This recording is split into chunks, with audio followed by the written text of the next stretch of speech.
We've got a really special guest today. I'm really honored to have him in, former Cleveland Brown, Reggie Hodges, now an author and host of a podcast. Welcome. Thank you, Coach, for coming in. Sure thing. Thanks for having me. I appreciate it.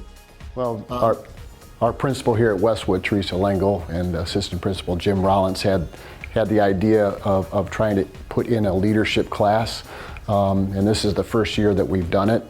The thought behind it is that in coaching and teaching, it's the same thing.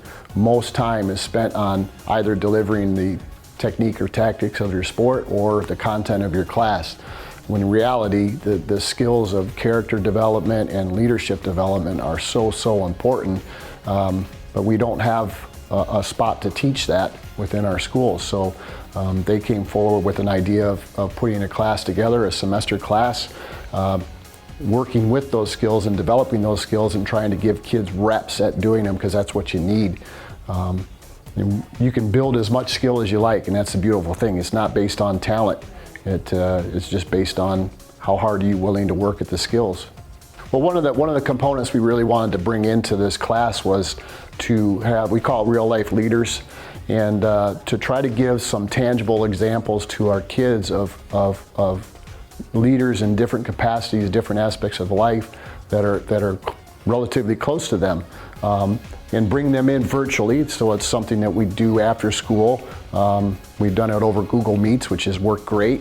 We've invited kids. We've had up to 20 kids participate in the various interviews, and then we record them and we show them back to everybody that couldn't be a part of it. But what we've done is we've had very gracious of Reggie Hodges, punter of the Cleveland Browns, came in, and he has a podcast called Thrivecast, and he's an author of a book now. Obviously a professional athlete, so tremendous role model and example for the kids. We've had Todd Robinson, who graduated from Elyria High School and played soccer for us at Elyria High School.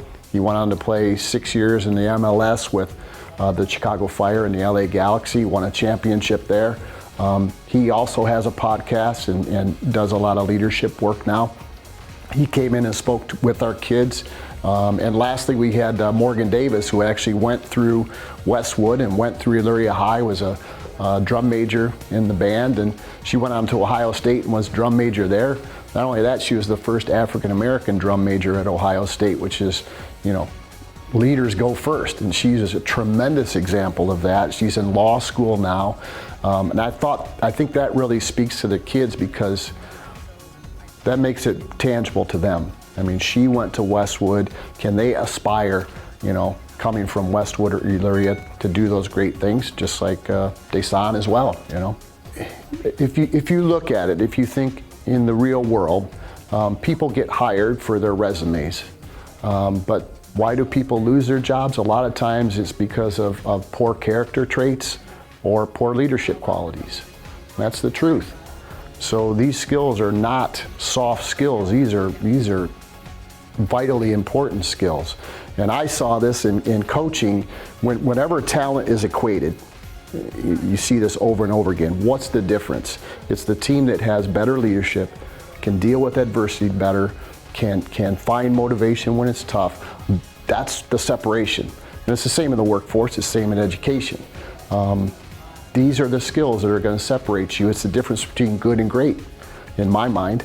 And I think that's kind of where the class has a great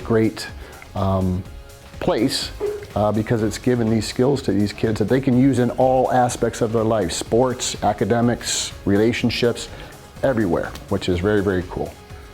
Well, it's going great so far in my mind. Mrs. Hamilton over at Northwood and Mr. Bazinski, they bought in. They're running the same class. We work together, so it was kind of nice. All these Google Meets with these high-level leaders have been done jointly with Northwood and Westwood at the same time, which is fantastic, because we've been able to bring in and expose, all the seventh graders from both schools to these great people, which has been awesome. So, I'm very thankful for, Mrs. Lango, Mr. Rollins, Mr. Bazinski, that they gave me the chance to do this. I know Mrs. Hamilton feels the same way. She's doing a tremendous job. We collaborate every week, and we're bringing things in as we find them, and it's something that we're developing and continue to develop, and I just think it's a great thing for these kids.